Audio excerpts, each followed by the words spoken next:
Is Will Levis for real?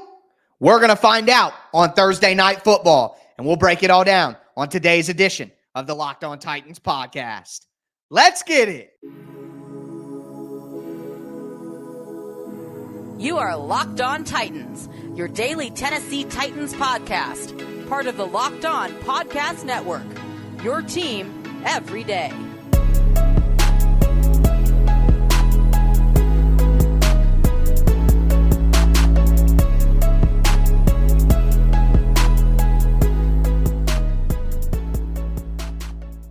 Hello and welcome to Crossover Thursday here in the Locked On Podcast Network. I'm Chris Carter of Locked On Steelers. He's Tyler Rowland of Locked On Titans, and we're here bringing you a preview from the Locked On Podcast Network on Thursday Night Football. Steelers Titans, big matchup in the AFC coming on tonight. As always, Crossover Thursday is sponsored by Prize Picks, the easiest, most exciting way to play daily fantasy sports. Go to prizepicks.com/LockedOnNFL and use code all lowercase LockedOnNFL for a first deposit match up to $100. Tyler, it's been a minute, man. We didn't get to talk all last season. You and I always have such good talks when we talk football here. But I got to ask you about Will Levis, because I got to admit, in the draft, like I was doing a show with our man Q from the Raiders, and I kept like messing with him, like, oh, y'all going to take Levis. And he was like, no. There's no way the Raiders take Levis. They can't do that. Right. And so it was kind of like the joke of who's going to get Will Levis. But who's laughing now? Because in his first start, he comes out, we got 4 tutties through the air. What was so special that let him have that kind of success in his first start?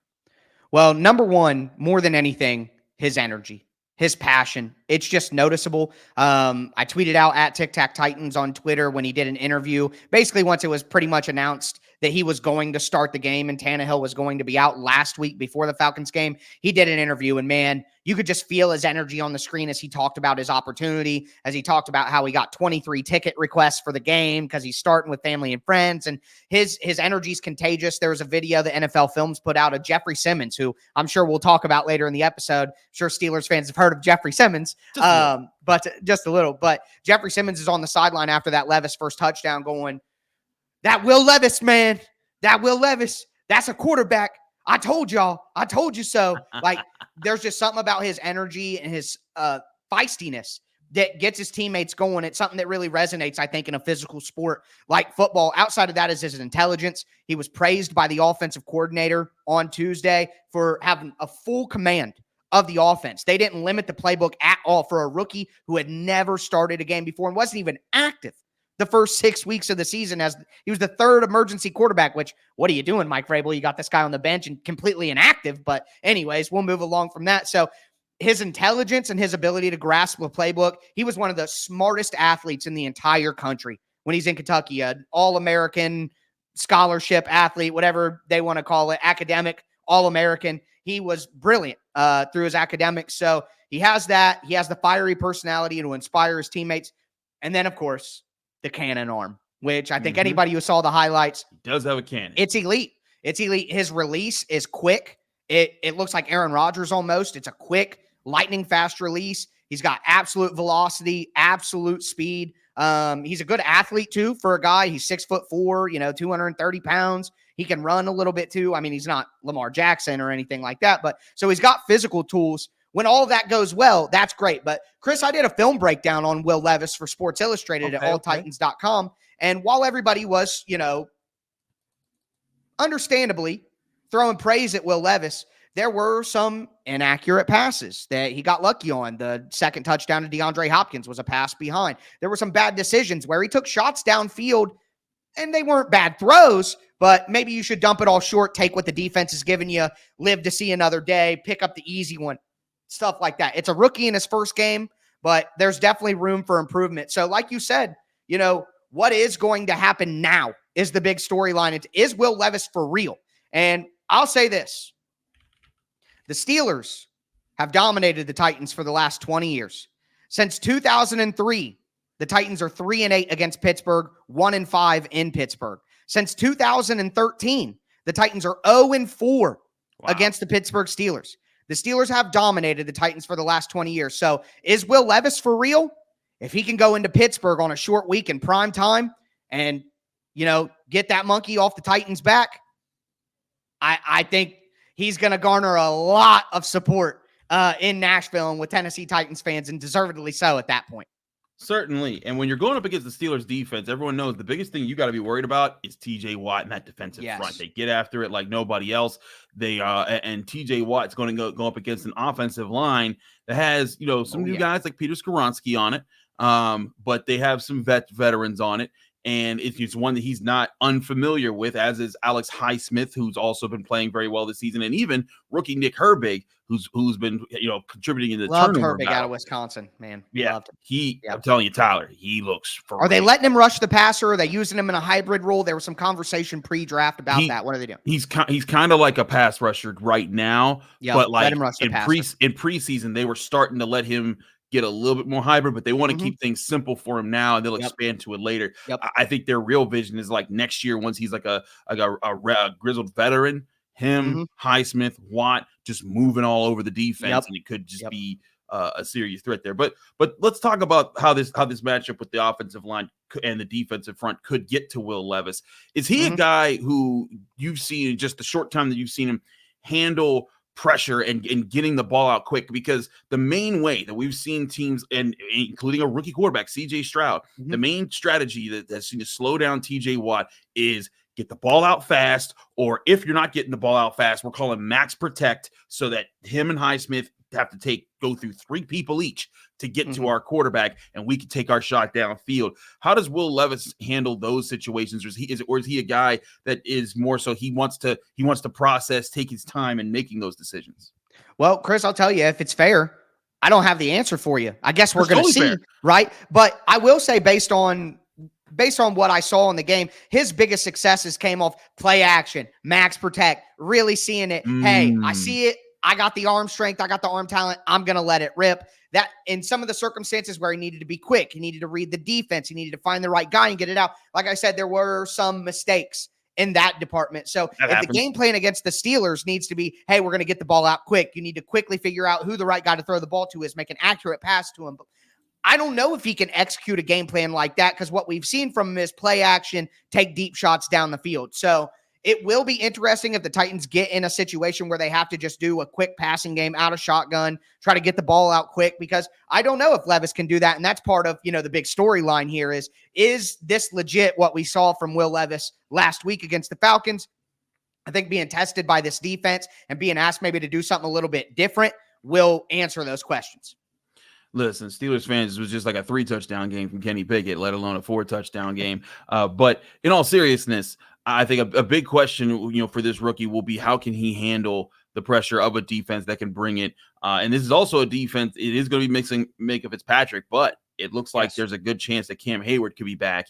He's the captain of that defense, right in the middle. He won't be 100% most likely, but his presence in the middle of the defense could change everything for the Steelers, and that could shift the line of scrimmage. And it'll be very interesting to see how Will Levis and how Mike Vrabel tries to help Will Levis manage those situations. We got to flip it, and we got to talk about the Titans defense to Steelers offense, because the Titans now have a former Steeler and gave away who I thought was one of the better safeties in the league to the Philadelphia Eagles to bring him in. We'll talk about them and how they'll match up and more in just a minute here on Crossover Thursday here in the Locked On Podcast Network.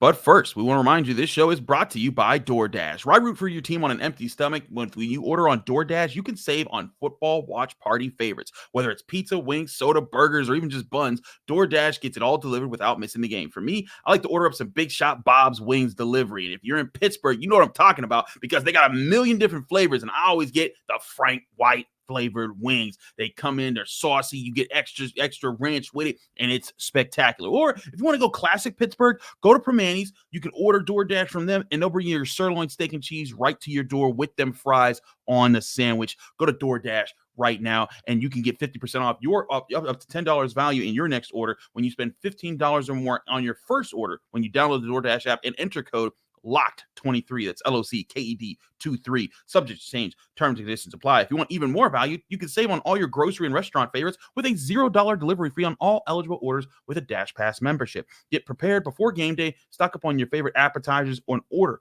all your tailgate gear on DoorDash. Then get ready to watch your team win. And again, Don't forget, you can get 50% off up to $10 in value when you spend $15 or more on your first order when you download the DoorDash app and enter code LOCKED23, subject to change. Terms and conditions apply.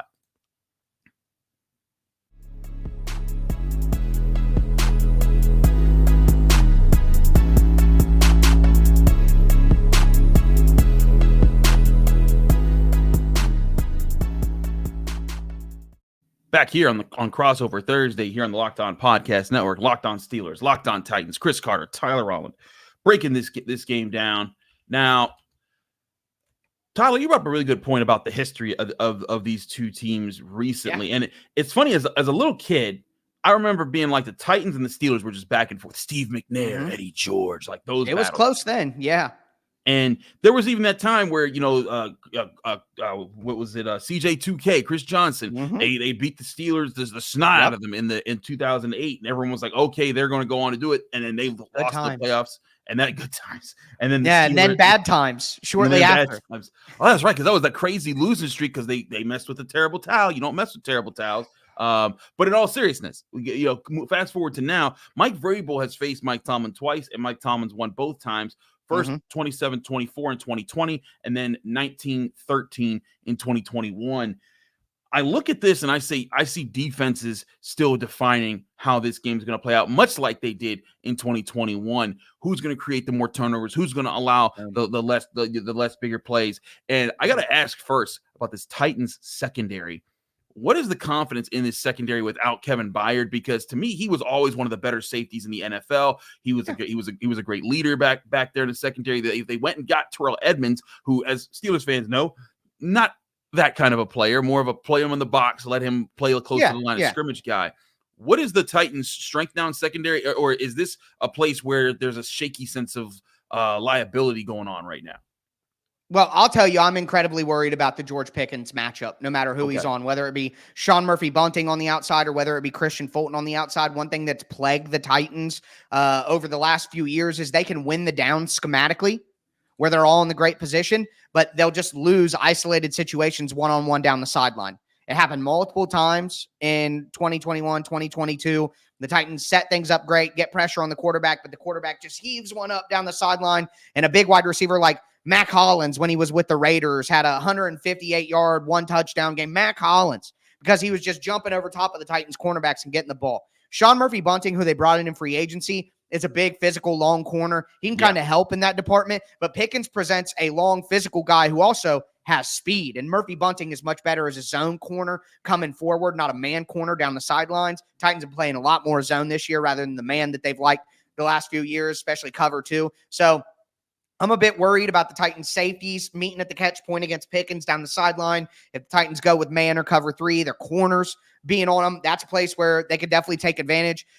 I think what the Titans should do here is they should just blitz and try to get as much pressure on Kenny Pickett as they possibly can and hope that their cornerbacks don't have to cover for very long. Because I think, like we saw in the second half against the Falcons last week, if the Titans try to just sit back and play zone, that works against Desmond Ridder because he just can't be accurate. He's not going to be able to operate. And if you just drop 7 guys and make him find holes in the zone, he's not going to be able to do it, and he couldn't do it. But a smart quarterback like Taylor Heineke or Kenny Pickett definitely could do that. So I think you blitz and you try to get to Kenny Pickett before he can get those balls out down the field. So that's what I think the Titans should try to do because, yes, in the secondary, there is concern. With Kevin Byard, there was concern still. Kevin Byard's a great player. He's my favorite Tennessee Titan of all time, personally, just to say. But with Kevin Byard or without, the Titans secondary is still a concern. And when you have a guy who can win at the catch point as well as George Pickens, it presents a pretty concerning matchup, I guess. No, I feel you on that. But, it'd be a concerning matchup for the Steelers with Jeffrey Simmons, Arden Key, and the guys that they got up front. What's the Steelers' offensive line like? That's my big question here. I know that's been something they've been trying to improve. There were some additions. What's the status of the offensive line? Because I agree that the pass rush of the Titans, as you were saying, against that offensive line, I think will be a big factor here. It's really been a roller coaster ride all season, Tyler. I got to admit, with the Steelers offense in general, but especially the offensive line, coming out against the Ravens, they went up against a really tough front. Broderick Jones, the rookie they traded up and got out of Georgia, had a great game, shut down Jadeveon Clowney, made him, he had one pressure all game, looked really solid, looked like the offensive line was trending forward. Then they go to the bye week, they come back. Broderick Jones, the guy that starts over him, Dan Moore Jr., goes back in to start over Broderick Jones, and I was like, that don't make no sense. Broderick Jones just killed it. He's your future left tackle star. That's why you drafted him. And then Dan Moore Jr. had a really good game against the Rams. They shut down Aaron Donald. They ran the ball on them. They protected Kenny Pickett. It looked great. And I was like, oh, this is awesome. And then they delivered their worst performance of the season against the Jaguars. And I said that in my Stars and Skulls grading segment on our Tuesday episode this week here on the Locked On Steelers podcast. But it is such a roller coaster ride. And guys that were even supposed to live, they went and got Isaac Seumalo, who was part of the Eagles that made it to the Super Bowl last year. He was getting praised from Jason Kelsey on his podcast. Like, man, I can't believe they stole him from us. And he was just as bad as anyone else last week. And so my thing is that I can't tell you what the Steelers offensive line is going to come out and look like on Thursday night, because I thought that they were going to come out. I knew that the Jaguars had a tough front. Javon Walker ain't no joke. Neither is Josh Allen. They can bring it as a group. But I thought that they would at least come together with a decent plan. But you saw Dan Moore Jr. being out of place, like not even executing the right blocks at different times. And I'm like, man, that's alarming if I'm the Steelers. So I'm not sure what kind of offensive line, and that could be the thing that gets Kenny Pickett in trouble. And I think it leans right into your plan. The Titans send the heat. Trust that your heat's going to get home, or at least disrupt Kenny Pickett's rhythm and force him to force all the Steelers. The Steelers haven't had much rhythm or success this year on offense. It's just flat out. They're one of the worst offenses in the NFL. There's times where there's glimpses where it's like when they hit on one thing, it starts to compound, and usually that happens in the fourth quarter. That's why Kenny Pickett has like one of the best fourth quarter passer ratings in the NFL. It's ridiculous. Right. But he also has the worst first quarter passer rating in the NFL. So it balances itself out nicely. Do you think that's coaching, that Matt Canada just doesn't have a very good plan? Like the Titans would do well early and then do terrible late last year, or the opposite of that. And it's like you have a terrible plan coming into the game, but then you're able to adjust. Do you think it's like that where Canada just struggles to put together a good plan based on what he's seeing, and then is able to adjust later in the game to do a little bit better, but just that planning portion isn't there for him? So it's funny you say that, Tyler, because that's all I know he gets a lot of heat, so I wanted to bring it up. A lot of Tyler, they had the Pat McAfee show in Utah, and they were chanting "Fire Matt Canada" in Utah. Like, whoa. It's become a meme at this point. They do it at Penguins games for the hockey team here in Pittsburgh. All Americans hate Canada. Apparently blame Canada. It's just like it's to that level right now. But I think some of that is just it became the popular fun thing to just make fun of, because it just gained popularity through just the meme of just social media. But anyone that's listened to the Locked On Steelers podcast knows what I'm about to say. I don't think that Matt Canada's biggest problem is scheming. I think his biggest problem is getting his players to grasp what they're supposed to do and getting them to execute. Exactly. The teaching component of getting it to be better, because there's plenty of plays like when I break down the all 22 film, just like you do, I look at things and I'm like, nope, this guy was open. That guy was open. This was here. Kenny Pickett needed to get here. Deontay Johnson needed to catch this ball when this was thrown on target.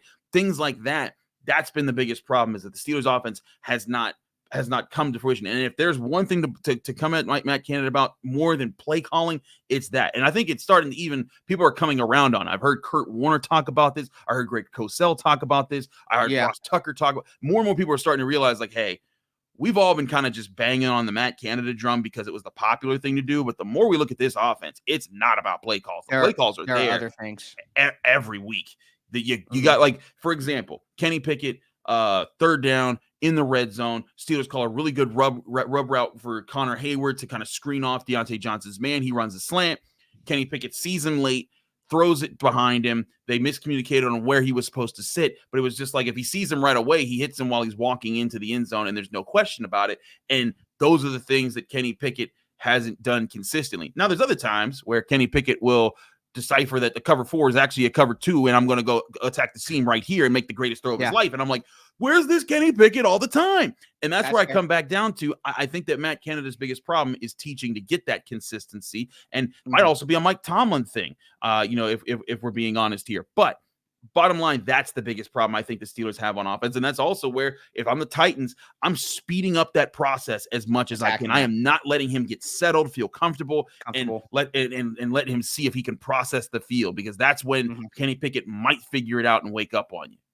Yeah, absolutely. That'll be interesting to see. But I mean, this game, it's going to be tight, and we got some predictions to make. It's a Thursday night game, so we're going to be doing some predictions as well. We got predictions coming up right here after this break here on Crossover Thursday. Chris Carter, Tyler Rowland, stick with us. We got a lot more to discuss. But first, before we do that, we want to remind you this show is brought to you by Prize Picks. Prize Picks is the largest daily fantasy sports platform in North America. The easiest and most exciting way to play daily fantasy sports, and it's just you against the numbers. Instead of battling against thousands of other players, including pros and sharks, you pick more or less on 2 to 6 player stat projections and watch the winnings roll in. Prize Picks is the fun new daily fantasy game that lets everyone start playing right now. And with basketball season here, you can also pick combinations across sports, whether it's football or basketball, from the Specials League. It's a league created specifically for combo projections that includes 2 or more players from different sports or leagues. For example, LeBron James and Travis Kelce at a 10.5 combo of 3-pointers made and receptions. That's the fun that you can have with Prize Picks. You say more or less on that, and you can be winning money. With Prize Picks, they have a reboot policy that your entries stay in play even if one of your players gets injured. For NFL and college football top 25 matchups, if you have a player who exits the game in the first half and doesn't return in the second, that player is rebooted, and Prize Picks is the only daily fantasy sports platform with injury insurance. Prize Picks also offers weekly promotions like Taco Tuesday, where each week you get discounts of 25% or more to provide even more value on some of your player projections. And remember, it's not just the NFL, it's the NBA, MLB, NHL, college sports, so much more. Download the Prize Picks app today or go to prizepicks.com to sign up and play daily fantasy sports. Go to prizepicks.com/LockedOnNFL and use code LockedOnNFL for a first deposit match up to $100. And again, that's prizepicks.com/LockedOnNFL and use code LockedOnNFL for a first deposit match up to $100.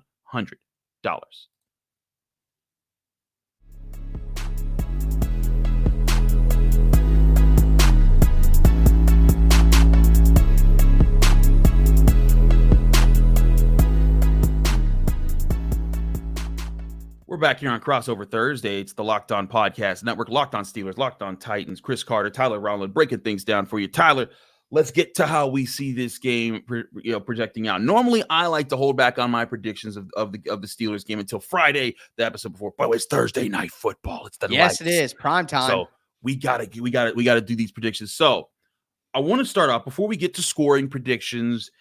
What is the biggest factor that you think plays into this game, picking either offense or defense for either side, a specific matchup, the biggest factor you see leading to the result tonight?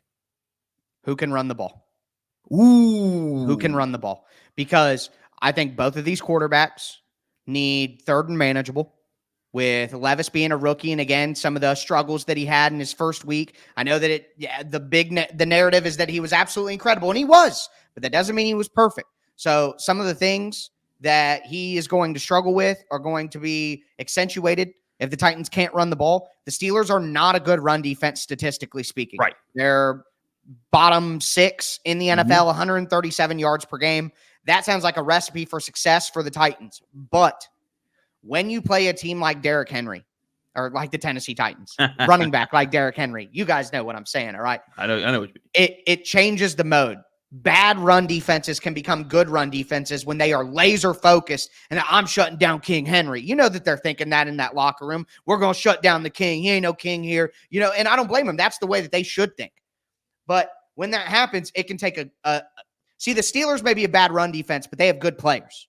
And if they get Cam Heyward back, they absolutely have the ability to have an outlier performance in their run defense and stand on their heads and stop Derrick Henry. If they do that and the Titans are in a bunch of third and longs, they can't do all the misdirection, backfield disguise type stuff that they like to do, get those play action shots and second and short and get second and manageable to run schemed up plays to get guys open. if they have to get in 3rd and long consistently, that's going to let TJ Watt tee off. That's going to let Cam Heyward, Alex Highsmith tee off. They can't do that with the Titans offensive tackle situation, with Andre Dillard probably back in at left tackle and Nicholas Petitfrere at right tackle. Not a good tackle pairing, and they're just going to be naked. You know what I mean? If they have to play that way. So if the Titans can run the ball, they're going to be able to hit those shot plays, and they're going to be able to operate on offense. If the Steelers run the ball, which it's not like the Steelers are, a running juggernaut at this time. Like you said, the offense has been struggling. But if you can run the ball as the Steelers, and the Titans are a very good run defense. They've had some struggles against Indy, Baltimore with Lamar Jackson, but of course it's because Lamar's running all the time. He's so good. But if the Titans can stop the Steelers from running the football and put Kenny Pickett, on the other hand, still a young quarterback, inexperienced quarterback, if they can put him in 3rd and long consistently, again, I don't think the Steelers' offensive line can hold off against the Titans' twists and stunts up front. So for me, it's about which team can run the ball efficiently on 1st down to set up 2nd and short, 3rd and manageable, which opens up the playbook and keeps a young quarterback comfortable. So for me, it's all about who runs the ball. That team will win the game. I feel you on that. See, this is you and me, old school football. Everyone talk about the scheming up of Pete Bukowski of Green Bay Packers, Locked On Packers, always makes fun of me because I'm like old school football dude, quarterback wins, stuff like that, But I was raised by an old school football coach. What can I tell you? I'm the same way. Running the football means so much in this game. The one thing I'll say about the Steelers' run defense is that I think that their biggest struggle has been their lack of chemistry going into this season. They revamped their entire off-ball linebacker group going into this season, and they found talented guys. I think it's just taken them time to coalesce and figure out how to work together. They've also had a defensive front that's had guys in and out. Cam Heyward's only played half a game so far. Marvin Leal's been out with a concussion. There's been guys kind of figuring out their rhythm, and I think that over the past couple games, they've been starting to figure it out. They slowed down the Ravens a little bit. They slowed down the Rams a little bit. And despite their loss to the Jaguars, Travis Etienne, who was going buck wild the weeks before that game, they limited to 3.3 yards per carry and were able to keep the run game contained in that contest. And I think a big part of it was they're starting to understand the spots that they need to be in the run fits and how they work together to create what they're actually seeing and trying to bring up when they look at things on tape. So that'll be a big question, though. I think my biggest matchup here is less about a team versus a team, a unit versus a unit. It's more about just who's creating the turnovers, and it could lead to what you're talking about. If one team stuffs the run, the other team has to try more aggressive plays that lead to more turnovers. But the Steelers, they've been about this. I've been saying for a while. I've been waiting for Kenny Pickett, who is going to play in this game. He told us right to our faces on Tuesday in the Steelers locker room. So that is not a question going into this game. But if I've been saying for a while, we're waiting for him to break out, to have the moment where it starts to click for a full game, not just for a fourth quarter. But even beyond that, if he can protect the football, if the Steelers avoid fumbles, you look at all their games so far. Their losses have come when they've either turned the ball early or turned the ball over often. And that's where I think the Titans, if they're going to see victory in this game, they have to find a way to turn the ball over and Kenny Pickett, and vice versa.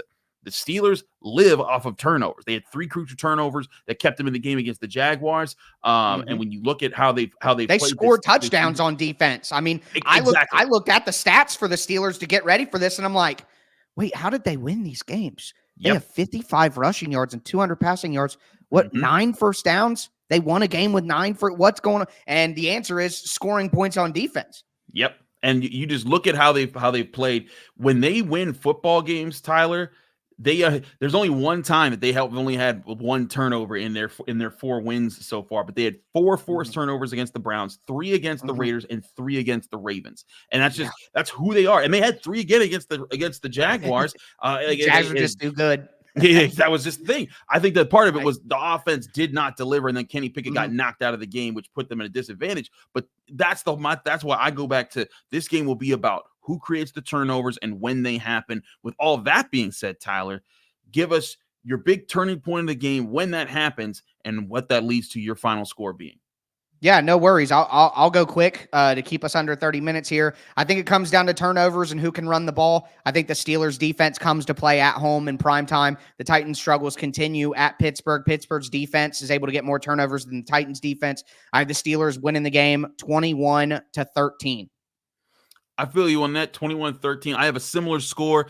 I'm saying 20-14 Steelers. Similar thing here. Just it's going to be a grind amount game. But those are the games that the Steelers want to win.